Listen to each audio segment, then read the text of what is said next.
business partners feel the same way. We have to start with Mother Earth before we can then even start to address community-related societal issues, right? So she has to provide. She has to be stable. It's like building a house without a foundation, right? Yes. Or as they say on a plane, put the mask on yourself before you can help someone else. Well, yes. That's Mother Earth for us, right? Yeah. Like if we destroy this. Hey guys, it's Mandi with Global Hemp Association. I wanted to say thank you so much for joining. I'm excited about the opportunity to build a relationship and connect this supply chain. I mean, after all, that's why we started the association.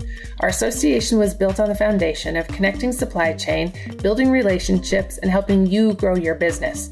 Anyone from farmers, manufacturers, and distributors, people that are passionate about the supply chain, and those creating products selling into biofuels, plastics, textiles, construction, and building materials.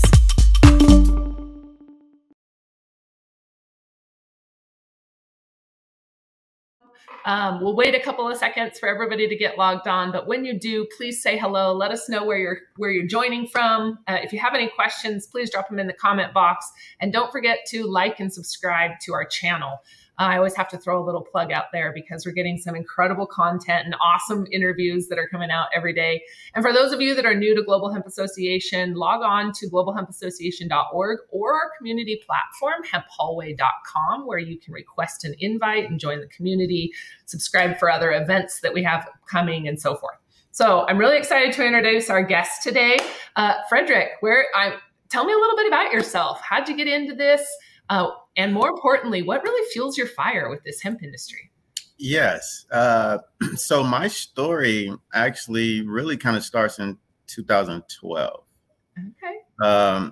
And my mother in 2012 was diagnosed with dementia. And it was actually years-long battle. She had probably been going from doctor to doctor for over 6 years.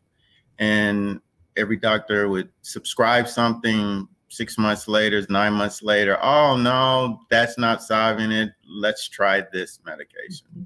And so by 2012, her quality of life had diminished. And then some smart doctor, brilliant person said, oh, she has dementia.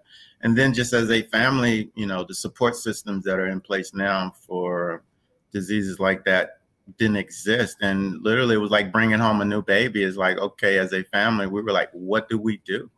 So then moving into 2013, Dr. Sanjay Gupta did the first Weed One episode with the Stanley brothers.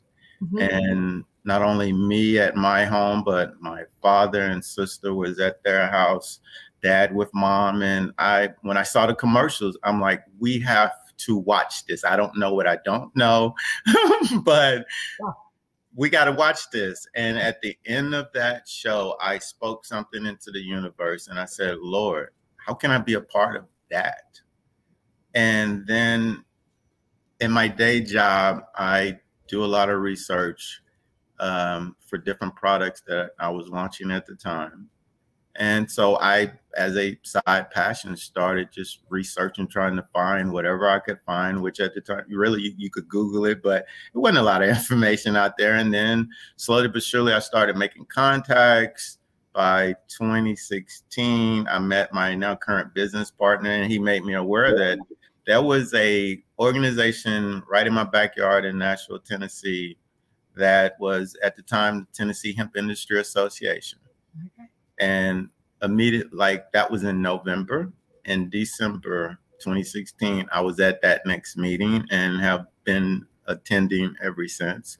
And, I did not come into the industry to make money. I came in the industry to find solution and options to help my mother. Mm-hmm. In fact, even when I met my partner, Sean Bledsoe, Sean had a vision of companies and he was all on the fiber side. And I like the sound of that. and he comes at it from a different advantage point or point of view, I would say, would probably surprise anyone in his industry. So he's in the funeral home industry. And he started out the conversation talking about how he was destroying the earth, putting all these chemicals in bodies. and then putting those in the ground. He said, if you were to run over the earth and look at the United States and how we got all these bodies in the ground, all these chemicals, and then even the caskets that we're putting in the ground, like they're not going back ashes to ashes, dust to dust. Right. And he said the secret word, because during that time, I would never say anything about hemp to people who was outside of my family, because everybody would say marijuana. No, I just said hemp. No, that translated to marijuana. Yeah. And Sean said to me, you know, I see the world with hemp. What would you think about a hemp casket or hemp urns? And as soon as he said that, I'm sitting there with a big smile saying, you just said the secret word. And that started a conversation. And he laid out his plans to me of how he saw the world. And with what I do, I always say, I take people's dreams and turn them into reality. Okay. And I said to him, I can execute that plan you got. And that literally formed a company just from us dialoguing about that. And so the whole business aspect is more so me fulfilling Sean's vision. Because again, I was here just to link up with people because you couldn't find products on the shelf back in 2013, 2014. I was just trying to find someone I could connect with in the industry and get access to what I couldn't go down to Walgreens and Publix or any other store to make it available to my mother, literally. Okay, so tell me, go ahead. No, you go ahead. As I say, so tell me about this trade association. You know, how did this get started? And then, because I'm kind of curious now where it's taken you and where we're at now, right? Right. And so even if we go back, so September 2013 was a pivotal point for me. About November that year, some wise people in the state of Tennessee decided that we needed a hemp association. And that started out as the Tennessee Hemp Association. It had another name before that, but eventually evolved into Tennessee Hemp Industry Association, a part of the Hemp Industry Association. But then fast forward, 2019, actually it was 2020, first of 2020, right before the pandemic, HIA decided they wanted to disband the state chapters. And then we're all sitting there in Tennessee saying, okay, we're not getting ready to stop moving forward. And then that's when we rebranded and became, as you see now, the Hemp Alliance of Tennessee. Wow. And we really keyed in on the word alliance because we all have to work together to be able to get this done. And I look at it, Tennessee is in competition with the rest of the world, but we have to align ourselves with like-minded individuals, organizations, if we all are going to be successful in achieving our goal. And then even when I step back from what hemp as a plant has the opportunity, it's a part of healing our earth. It's taking care of Mother Earth. Because I don't, you know, my business partners feel the same way. We have to start with Mother Earth before we can then even start to address community-related societal issues, right? So she has to provide. She has to be stable. It's like building a house without a foundation, right? Yes. Or as they say on a plane, put the mask on yourself before you can help someone else. Well, that's Mother Earth for us, right? Yeah. Like if we destroy this, we hadn't got enough advancement on getting to Mars yet and setting up a colony. So we better focus on where we are right now. Yes. Okay. So during the pandemic then, and the transition, I can imagine it was a little bit uneasy, right? You went from face-to-face meetings. What did the transition look like? What did you guys do to keep people engaged and to continue to move forward? Well, I mean, so the first thing was shoring up the board and putting a plan in place to relaunch the organization, you know, and all of this was literally going on during the time when we were not able to meet in person. And even to give a visual, we as an organization, TNHIA, pre-pandemic, it would be up to 300 people that would show up in an auditorium. That's not an option anymore. Right? And so the easy answer, yeah, we went online, but to me, it was bigger than that. It's like, for this time, what content do we need to be providing people? I looked at, during that time, we were in the winter, right? We went into a winter and we had to prepare for spring once we're actually springing up out of this pandemic. Yeah. And so we started bringing in thought leaders throughout the United States. Cheryl Murray Powell, for example, came in and did a team building exercise on how to build your teams. Love it. Right? Because that literally, we have to retool, rethink about how we're doing things. And, we have a very close relationship with the Tennessee Department of Agriculture. Awesome. And so leveraging that relationship, start bringing in people from regulatory. At the time, D8 was just coming in the market. And so what did that mean? What was their position on it? And labeling, and being that we don't have regulation per se from a national level, how do we need to operate and make sure our operators in the state of Tennessee are compliant as compliant can be? And so we have really been just trying to bring in not only regulatory people, how do we build strong teams? But then another part of that, one of the biggest problems still today, which it boggles the mind, banking and finance, right? And so one of the companies that we brought in was Vector Payments to just talk to us about payment processing. What do you need up front? What does that website, what statements and all of that will get you kicked off of a platform? And so for us as a organization, it was, how do we safeguard the herd? I always use the analogy of a herd, and we got to think in, what do they call this industry? It's the Wild Wild West, right? Yeah. Okay. Well, if you watched any of the cowboy shows, what did they do whenever they had issues or were confronting someone? They would circle the wagons. I'm like, this isn't rocket science. We have history here. How do we circle the wagons? And even when I say that, the word that I use is co-opetition. Yes. Okay. And so I've really been pushing that theme of co-opetition. In the long run, we can look at any industry, whether it's financial services, which I have spent quite a few years in, and then what I personally use as a kind of historical reference to understand where we are in a timeline and evolution of building out an industry is the automotive industry. Because if we go back 100 years ago and look at that industry, they were about where we are right now as far as their maturity. So there were some Dodge boys.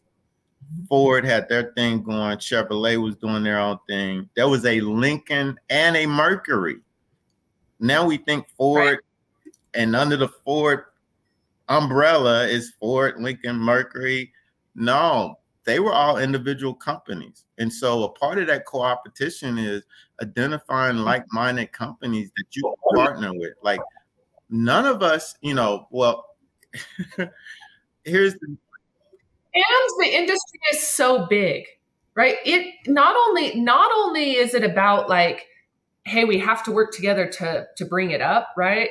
But I guess a piece of that is that these big contracts, one person or one company cannot fulfill a contract of size. Yes. Right. And so you have to be able to collaborate, and we have to be able to say, listen, we as a group can support these big contracts because we've secured supply chain. Right. Then we get out of this inconsistency. And then, like any industry, we have the big players that are well funded. Yeah. Right. Trust fund babies, I'll jokingly call them. But the not over here. 80% or more, if not 90 in our industry, we're all small mom and pop companies. Yeah. And so that's even another reason to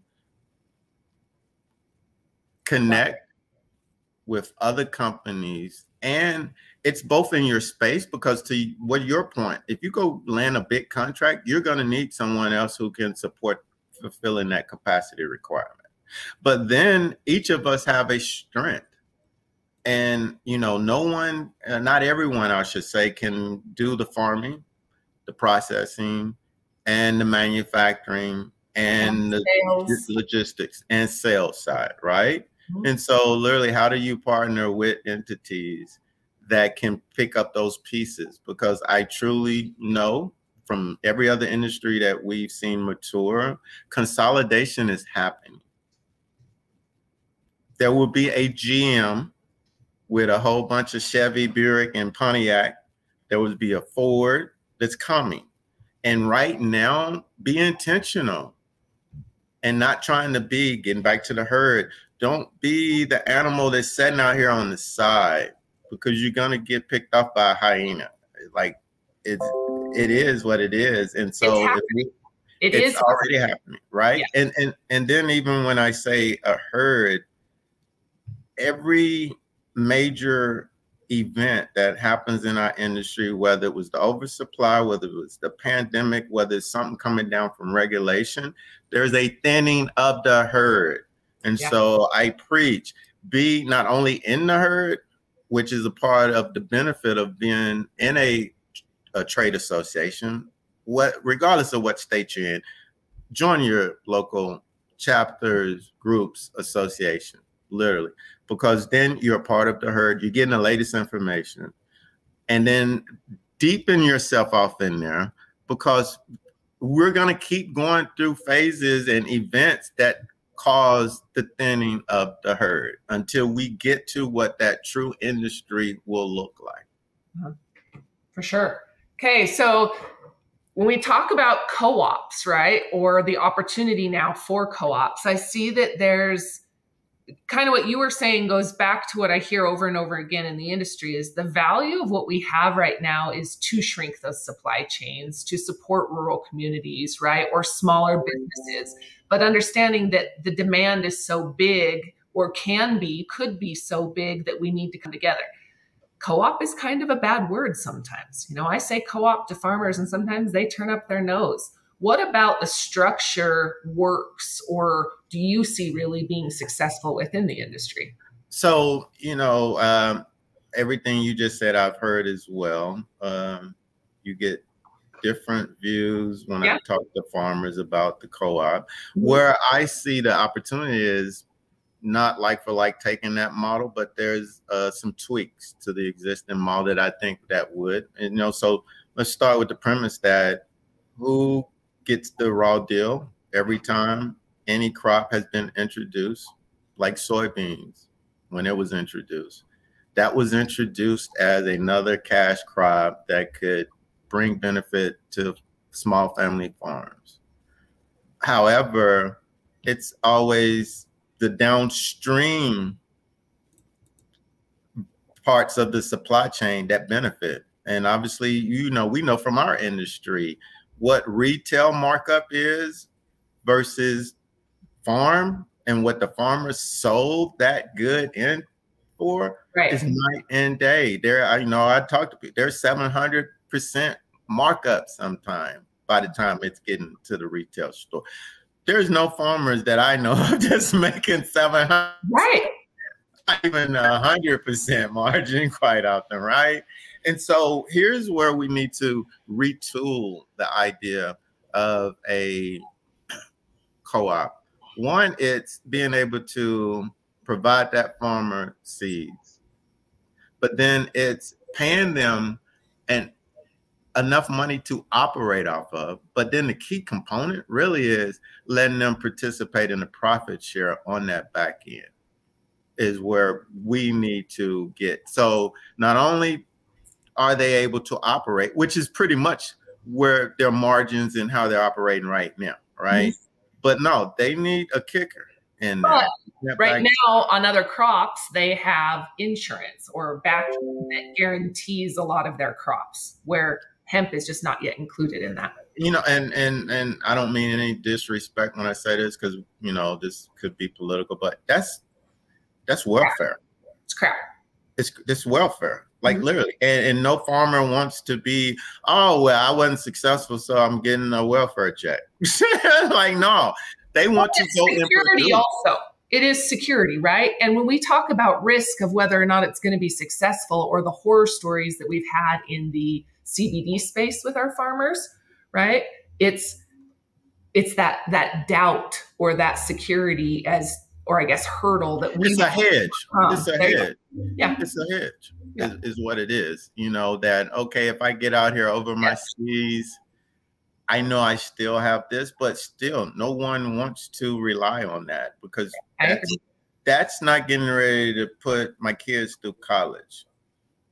Or keep them as farmers. Or have them motivated. Yeah, generationally. Right? And everything that we're doing is about generational wealth. Yes. Right? Yes. Yeah. And we gotta create the environment that we do get more people going back to the farm. We got to incentivize that in some way. And a part of that is it's got to be profitable, not just break even. I also think that there has been a major disconnect in where we get our clothes. Where do we buy our food? How is it processed? Who's processing it, right? And I think that there's a big impact to be made on connecting that farmer to that Tesla, or that farmer to that Ford truck, or that farmer to that jet fuel, whatever it is, and the importance that that farmer played a major role, the most important role in that product, right? And that was the silver lining to me of COVID-19. Okay. Yeah. And going back to the same, me looking at the automotive industry and what was going on at that time, we had H1N1, and that created a whole nother, it created the industrial society that we have right now. Literally, if you look at all the moves that happened, and I truly believe we are in what I call, because of lack of a better word, we're in agriculture 2.0. It first started out with micro brewing. Yep. And then we start hearing farm to table. That was the precursors. That was the original industries or people that was getting back to, I want locally sourced. Yes. Right? I want to know where my steak came from, and I want it to have come from my community. Well, COVID and all of these carrier ships that are setting off the coast of California right now is letting us all know. And we're gonna, and so like even right now, don't worry. I saw a post on Facebook, and it was talking about how there's not a problem right now. This is an opportunity to buy local. Yeah. No one is going to miss out on Christmas because products being on ships, because there are local craft providers. And it's all a part of this theme. And hopefully we as a country have woken, we're, woke. No, we're fully conscious and understand that we need to bring this back home. It's about quality. And getting to have and it's about relationship, right? That's everything that we do from here to China is just transactional. But it's different, when I'm at a local restaurant and the waitress is telling me about the menu, and this farm provided the cheese, and like going through it, and you can actually go visit the place. Like most of these places have tours, like where you can go see the cow or the buffalo. We literally have buffalo. We call this one hamburger, this one's bacon, this one's sausage. Yeah, and see, I'm originally a country boy. I grew up early years on a farm in West Tennessee, and so I can remember going out and pretty much seeing what came to the table, because we had the chicken, the cows, hogs, the whole nine. And my grandfather had a 2-acre garden every year. Like, and so everything that was in that garden, the only thing when I was growing up that we went to the store for was like butter and margarine and soap, the basics, essential. But then my mom's story was she would jokingly and say how I had it lucky, my siblings, I had it lucky because she was making the soap. Like they were at that point by, and then it got to the point where it's like, I sense in the very near future, we're going to feel that. Those that don't know how to sew or garden or those basic. Or can. I mean, because I spent all of my summers like at my grandmother's house canning. And that pantry, from soup to everything you can think of, we literally had it right there. Like, well, and I was thinking about this the other day because my girlfriend just did a bunch of canning. We went and picked apples off of the neighbor's apples tree, right? You get into some of these big cities, that's not available for some people. It's just not the way that the building is happening, right? And it's a lost art that's dying that literally we will not know how to. We can get 2 generations out and literally no one will know how to do that, you know. Self-sufficiency, right? Right. Yeah. I mean, that's literally how we can be self-sufficient. And that fits right off into sustainability. And I truly believe, you know, I have 2 daughters and their mother and I, we didn't necessarily drill this into them, but we must have planted some seeds because they're more sustainable focused than like I'm coming on to it, right? No, like soon as they became 21, 18, 19, everything, you know, getting on to me about what I'm eating, the whole night. And I love it. Like I listen to it, you know, and I'm running with it because they get it. Like I love, you know, there's been so much said about Generation Z and the other generations that are after they're going to change. Millennials. We're going to pave the way so they can really lead the way with it, right? So they can change it. Well, you know, now you're talking about what I share with the younger people that I interact with in this industry. I call myself Wilt Chamberlain. Okay. I said, you know, I'm Wilt Chamberlain. I'm actually building this industry. You guys will be the Larry Birds and the Michael Jordans and Magic Johnsons. And eventually, and I was like, but there's going to be some LeBron James come behind you. Like literally, like I know where I'm fitting at in this. I'm just setting it up for you guys to really run with this. Like that's my most exciting part. And honestly, when we were talking earlier about universities, that's what I get the most excited about is the opportunity now to highlight those students. Once they get product in their hand to play with it, imagine the innovation that comes from it. And I can't wait for that part. Well, and even when we talk about, you know, a lot of the focus, I know at least here in the state of Tennessee, I can't speak for other states, has really been the ag departments at the university being heavily involved, whether it's on how do we grow it, food, science research. We really need to pull it in the engineering departments because that's getting into where you and I both agree. Yeah. That's the bigger opportunity in what we're embarking on, right? Yeah. Okay, so tell me about these partnerships or relationships. How did you bring it forward? Where is the association or you're kind of an association, but the Hemp Alliance. Sorry, I keep referring it to it. So, you know, with us having that void of having the mothership HIA, a part of that was going out. And so we aligned with the National Hemp Association. We're a part of the standing committee of organizations. And then we also align with the U.S. Hemp Roundtable. And what that for us meant that, one, we focus on our relationships in the state and championing legislation, education, both education and services that we do for our members, but then educating the community. But we still needed that national presence to be able to roll up ideas. Here's issues and concerns that we could get. what's not working, what's working, not working. Right. Yep. And then just being able to be at the table with other organizations that come together in those forums. And, you know, go ahead. And then that creates the opportunity to learn, bring things back home, you know. So be part of bigger things, right? We got to. No one is going to win in a silo.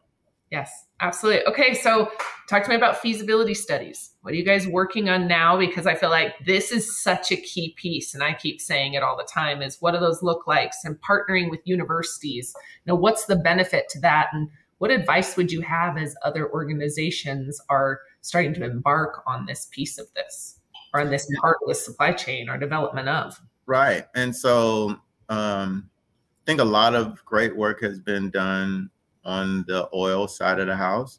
And so when we talk feasibility studies, there's still a lot to be done in Tennessee on just getting the economics, you know, and on the growing side of the house, what varieties will grow in our state. You know, we had to go through that same exercise when CBD production was just coming on board, of figuring out what will grow.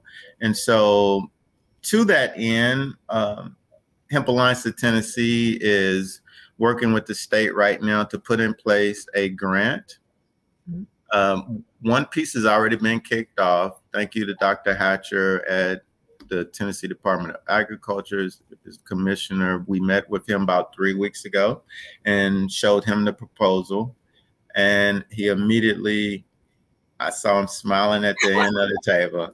And he's like, we're on board. And so what he's supporting us is he immediately, through his economic development division, linked us up with UT.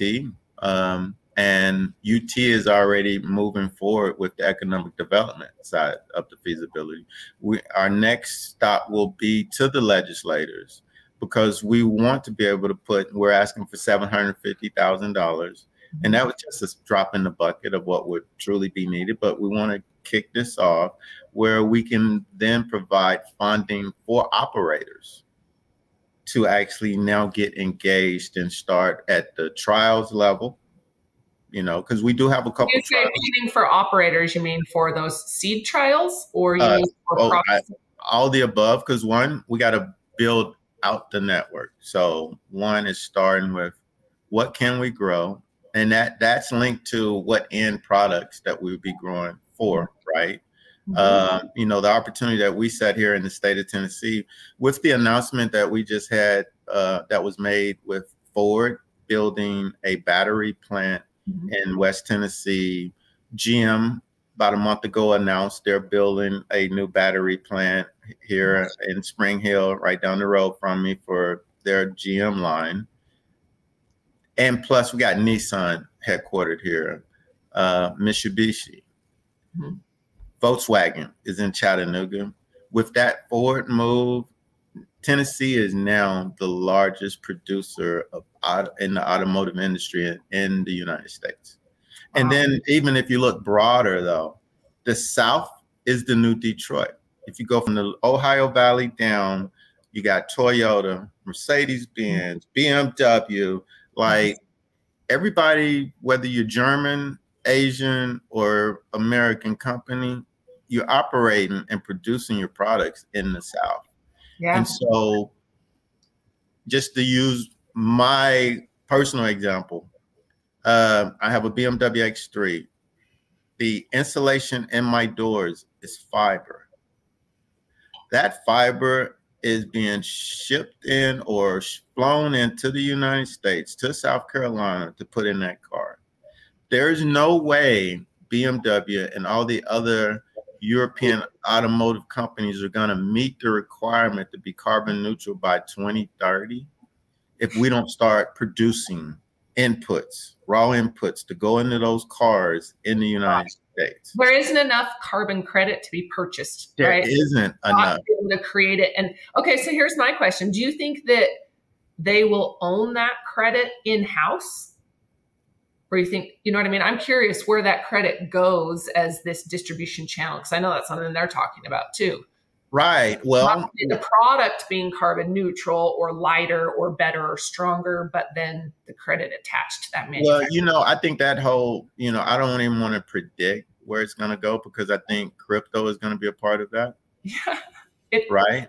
Yeah. Or if not crypto, definitely blockchain, right? To be able to minimally blockchain, as far as tracing, the traceability aspect is where blockchain comes in. But then there's a crypto opportunity here as well. And so it keeps coming up. It's in all the conversations. Yesterday, we had a whole discussion about NFTs twice, 2 meetings in a row. And I've been having conversations about NFTs for my personal brand as well. And so, but if you go up 50,000 feet though, what we're really talking about is a part of this shift in this new economy, sustainability, green economy, if I could use that word, is we're truly going from analog to digital. Mm-hmm. That's really what's going on. Digital has been around since probably the 70s, when you first got that first card that had the digital display on it, right? Your car, we're slowly but surely where your screens now on a brand new car, it's all digital display. You bought a car 2-3 years ago, it's kind of a hybrid, right? No, what we're going into is a digital world.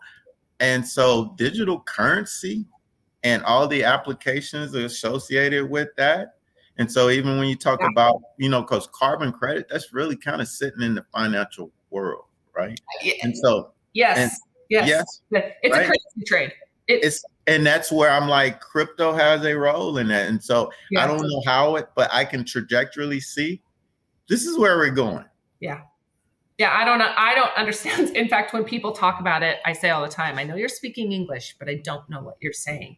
My brain does not work in some of the, I'm just realizing I'm slow to pick up on some of this. Other people are just like, oh yeah, I understand. And this is how it works. And it's taking this is why this is the greatest time to be alive right now for our time. This is the greatest time. I come from a technology product management background. And what I did for Fortune 500 companies coming up since the 90s was I was always adding on and enhancing what already existed. Everything that we're touching right now is pretty much we're somewhat using some of the old world, but no, over the next 10, 15, 20 years, it's creating new. Yeah. And redefining. And so, but that's our opportunity to do things better. That's what I saw. I saw this gaping opportunity that's just like, I got to present this to people. I have to be able to show it to them. I have to be able to give these businesses that are functioning and successful an opportunity as we pivot, right, to get ahead of the game. And one thing I have been very pleased with is how when I'm in a meeting with those, say, 300 people, and you look across the economic divide, the political divide, everyone is sitting in the hemp house. Mm-hmm. That's like we got our elitists, we got our hippies. The most professional people that you would never expect down to, and that's, I think, what has been so exciting when I see a big shift is just that people that are consumers or involved in the industry are not the people that we've been told are users or industry leaders, right? Exactly. Everybody. Every walk of life. Yes. Anybody that sees the need for change or opportunity or business sense or, Because the need for change and the cry out for change that you even hear from both sides of the house politically or whatever, everyone is saying the same thing. We need to change. Yes. Like what we've been doing is not working, right? Like literally. Yes. Okay, so I want to jump in real quick because I've got a couple more questions and we're almost out. Talk to me about whole plant strategy. Yeah. Right? What does that look like for you guys, especially with your feasibility studies and where you're really focused on what genetics grow where, and then the economic side? What is the whole plant strategy you guys have? Yeah. So if we go back to 2016, when I walked into that first Tennessee Hemp Industries Association meeting, everyone in that room was growing for fiber. By 2017, everyone in that room was CBD production, high CBD production. Like literally, everybody was getting ready to go be Charlotte's Web. And I felt we lost our focus. Like literally everyone ran through a small door that got oversaturated, oversupplied by 2019 when commercially across the United States. Because think about it, back in 2017, it was still your pilot states. And then when that 2018 Farm Bill came in, the big out West producers like a Texas and everyone, South Dakota and all these other states jumped in the market, and you saw, you could see it coming, like this isn't going to end well, right?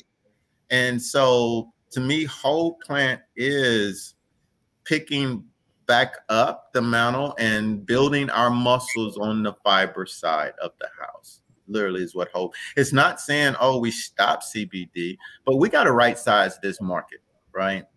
Right now, we're too heavily weighed in companies on the oil side. We need to level out, start putting more energy over to where the real money is going to be made. The example when we were up in Raleigh for the Southern Hemp Expo, and I was having similar conversation outside the building, and I looked up at this beautiful new convention center that they built in Raleigh. And I was saying, this is easy, $100 million, $200 million project right here. 70% of this could be fiber. It gives me goosebumps. I know. I love hearing it. Because I'm like, okay, you can go start. Now, think about this. You can go start a brand on the oil side and work 2 years.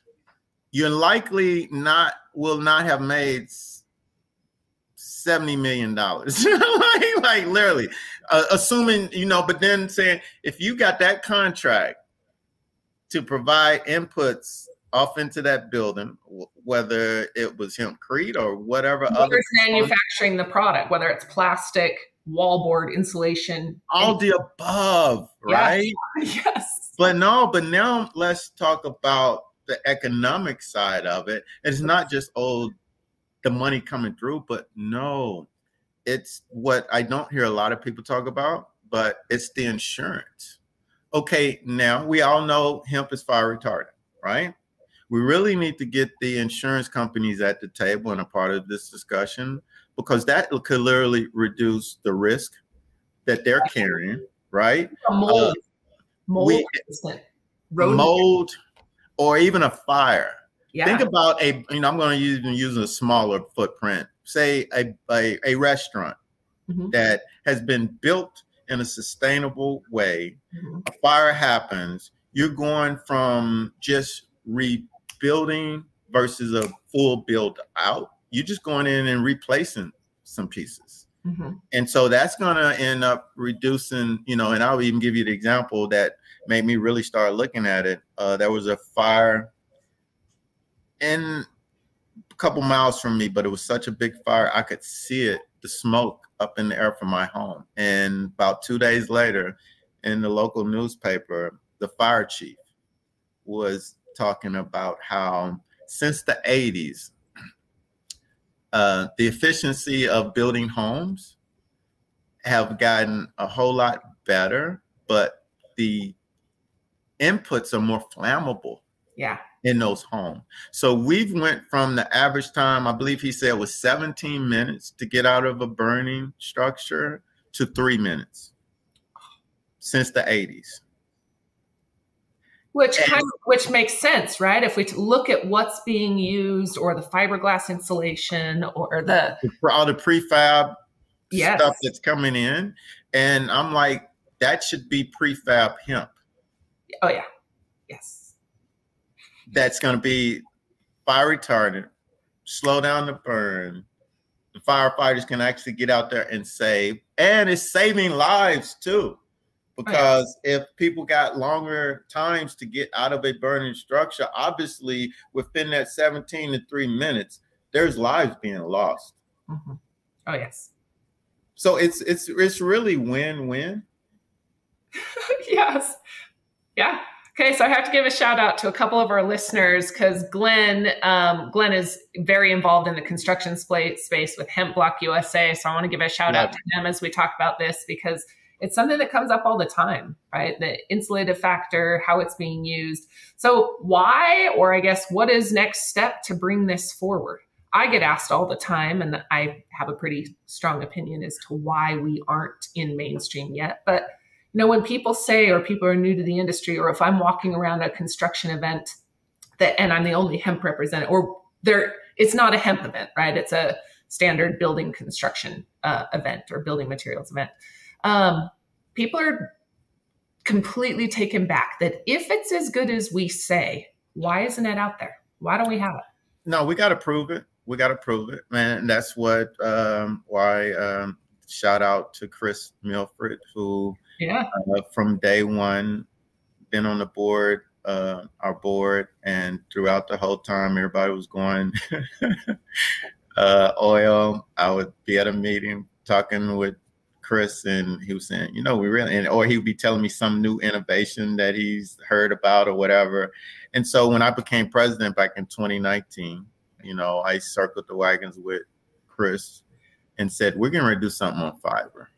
And so once we got the organization stabilized back up and truly serving the people, our members and the community, I then went to Chris and said, or on one of the board calls, set up a task force for us to go get this going. As I mentioned earlier, we've already met with the Department of Agriculture. They took the lead. We're getting ready to pay to have the economic development piece done about jobs, right? But then in the use case that we use, given what I had said earlier about the automotive industry, we could have went with the building side, and shout out to Jacob Waddell, who is a member of ours, plus president of the U.S. Hemp Building Association. Jacob them are doing some great work to get building materials approved. What we saw is the path of least resistance, as far as we saw it, and with the situation that the South is automotive king. We're Detroit. Biocomposites. The use case that we're presenting is for the automotive industry. And so next steps for us will be presenting and hopefully gaining support and funding from the Tennessee legislators. We do have, walking in the door, and this was a beautiful thing, Missouri, just their legislators, about a week before I went in to meet with the commissioner, approved $700,000 for the same type of study that I'm wanting to do. And so I'm walking in there with the commissioner and the team, and Annie Self, who's the program director for the state of Tennessee, she had printed the article. And so as I'm teeing up and referring to, hey, we're not doing anything new here, right? Like, sometimes it's hard to get people on board if you're the first, right? So it's like, no, if anything, Tennessee don't get left behind. In fact, one of our slides is a old picture, old train, and it's a cowboy that's missed the train. He's running behind the train, and the caption up there is Tennessee don't get left behind. Yeah. Because there are other states, especially like Texas. They're doing it, right? They're doing it. And so ideally we will get that funding in place. And then the next step is literally one of our legislators has already agreed that he would walk us in the door to the automotive company, because we're going to have to bring all of them to the table. And then you mentioned the universities.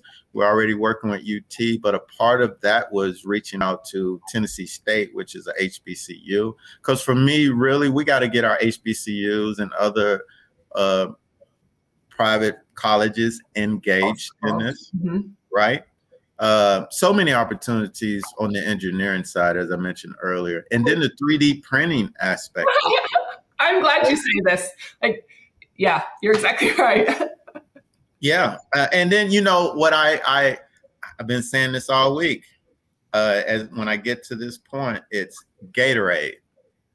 It's Gatorade, and what I mean, for those who don't know the history, University of Florida is the one who created that, and they still have IP. They're a part of that IP, right? They still get paid off of Gatorade. So how do we bring some funding to some of these universities, make them a part of the solution and the IP, right? Well, that's where it gets exciting right now, right? Like I said, once we get, or we talked about earlier, once we get processing in place and more raw material, the IP that will come out of that it's crazy. That's what so that's another piece of us getting this feasibility proposal in place is for operators at not only what will we grow, why are we growing it, how will we process it? We need to incentivize companies to jump into this space.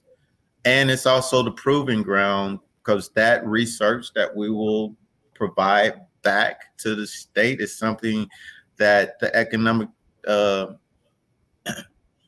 departments in the state, then when, because they're out there marketing why to come to Tennessee versus going to another state, right? How to keep their rural communities alive. And then this is all I would say 80% of this is to benefit the rural community. And it's not just, it's bigger than the farming. Yes. Yeah. I say rural community, right? The food, the supply chain. Yes. Profit. Or it's even, throughout the South, you have a lot of textile mills. Yeah. And other factories that was just obliterated that are still standing there that could be retooled. And so when we talk retooling, one, you're going to have to come in and refurbish those buildings. Fiber should be going off into that refurbishment. Like, to me, it's just like, once you get this little snowball rolling, it's going to create this just gigantic snowball. It's going to take on a life of its own. So the only part that I'm playing right now is to start just people with me are just pushing the ball, because I know eventually we won't be able to catch up with the ball.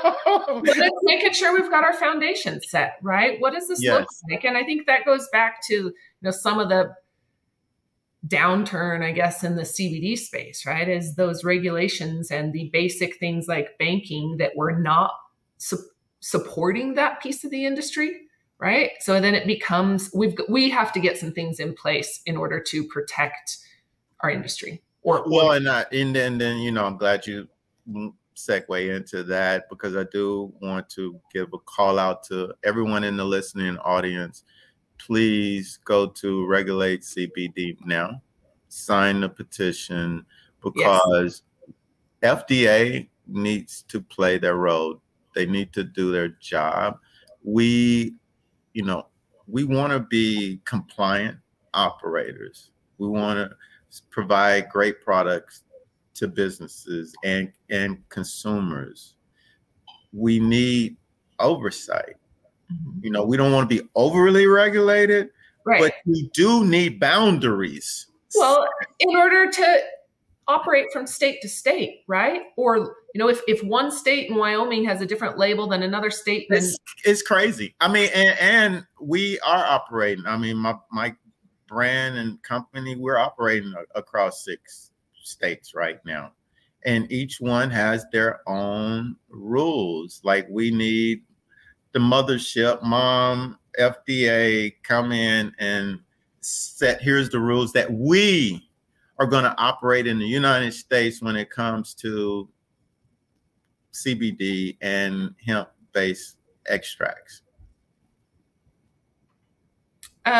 Somebody just asked a really great question. This is not speaking about hemp extracts anymore, but to kind of segue to, well, and I guess I'm going to validate what you say. I support it, right? Because I'm the same way.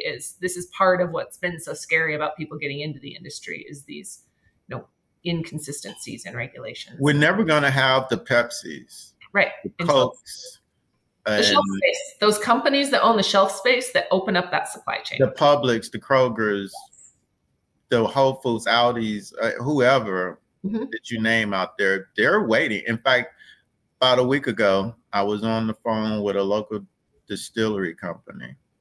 We're talking to them about fiber because they're interested in the grain. Yeah. Because that's another output, tri-crop opportunity, right? And the chief compliance officer was on the call. And he was quiet most of the time, but then he finally jumped in and said, yeah, we were looking at that CBD. As soon as the FDA came out and said what they said, he said that project immediately stopped. But then he said this, as soon as they come in with guidelines, we're back to the table. And that's just one company. And I'm imagining they're all thinking that same way because if you look at products on the shelves, 2 call-outs I'll make to you. The grocery industry really hadn't introduced a new product in a couple decades. Right. So they're willing to go with this opportunity. But then here's the opportunity. They're demanding it. Look how fast. Yes. I mean, if you look at anywhere in the grocery store, anytime there's a CBD shelf, I walk by and it's like 3 or 4 things left on the shelf.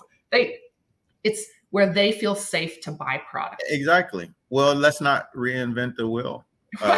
You go to where they are, and not knocking anyone who creates a CBD or a dispensary, but overwhelmingly the population. Because when I look at that, to me, the CBD or any dispensary is going to be more so your craft. But then there's going to be a industrial, mass scale, lower end products that gets to the Walmarts. I mean, it's got to happen because I know right now people fuss about gas station CBD. And I get it, right? But where I looked at this, and I say this to all the time, and people used to say to me, well, I'll just go to Walmart and buy some. Because if it's at Walmart, if I buy a can of soup at the store, I know what's in it, right? There's these labels, there's requirements, the FDA regulates that. It's not the case on CBD. So there's this misunderstanding by the public that if I buy it in a public place where I buy all my other food, that then it also falls under those same regulations. Exactly. It is giving you that safe comfort feel. And then this is where I go shop. I mean, for that consumer, they shop at a Walmart, right. And so they're they're at the super Walmart and they're getting their clothing, which should be hemp. It will be. It will be. Yeah, no, literally. So there is a version for all of that. There's high end, low end. There will, in the clothing industry, there will be high end, low end, and our oil, CBD, and other cannabinoids that come, CPG, that come down the pipeline. Yes. Yes. Okay, so great conversation. I've loved having you, and I can keep talking. I appreciate you. For those of you that are new to the association, I'm just going to say real quick, join some of our conversations. Frederick will be back, and we'll talk about the R&D projects specifically and what kind of things are happening along those projects. And I believe is that the 10th? I can look on my calendar really quick and see when that is. Yep, R&D on the 10th at 2 p.m. Mountain Time. You can find the registration for it on hemphallway.org or globalhempassociation.com. Sorry, hemphallway.com. Wow, that's not good. Or globalhempassociation.org. But real quick, I saw Kayla made a comment and said, what would happen if the entire industry started using crypto? And then right after that, Daniel, I have to give another big shout out. Daniel Higby's got lots of great things going on in the industry with Hemp blockchain platform, so offering, and then encouraging to get in touch, that you guys please connect. Use these as an opportunity to build relationships. So with that, how do people get in touch with you, Frederick, if they want to connect or have questions? How do people reach out?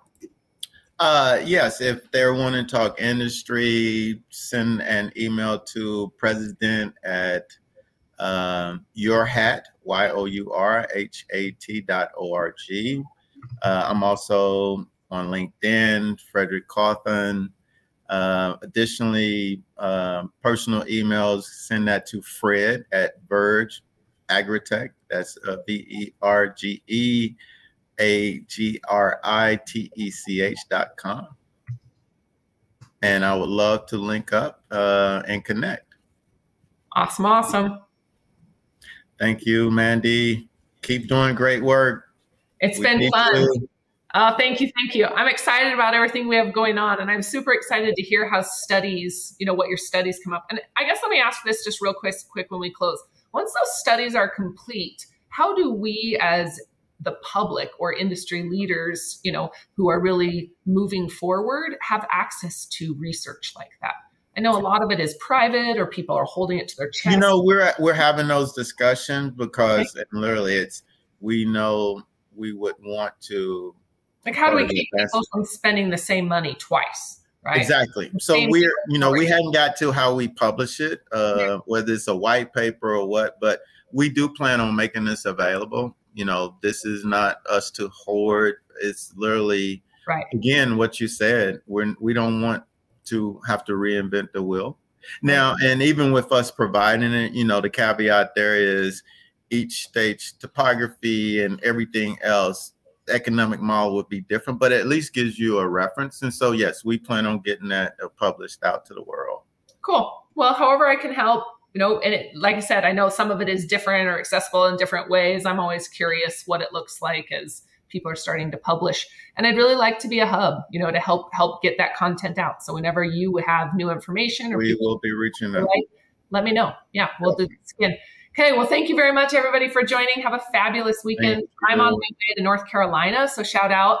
I also want to give, too, I want to connect you with a couple of people. Gina Ingalls is in Tennessee, and then Greg Gerdeman. I know Gina. Okay, good. Do you know Greg? Greg's a person you should absolutely. Dr. Greg? Okay, I'll connect you. Dr. G? Yeah. Yes, you got him. Okay, that's him. No, I literally, yeah. Okay, good. Got both of them on speed dial. But thank you. But I would take any references because we're all one community. Yes, absolutely. Well, and of course, those two I hold dear to my heart. They're incredible people. And so yes, feel free to. No, and then you're just stating about the fact we got some awesome people in the state right here. And a lot of people moving in. We've been having so many people from California relocate to Tennessee, both from the technology and even from the cannabis space. So come on home. We're open for business in Tennessee. I'll say that.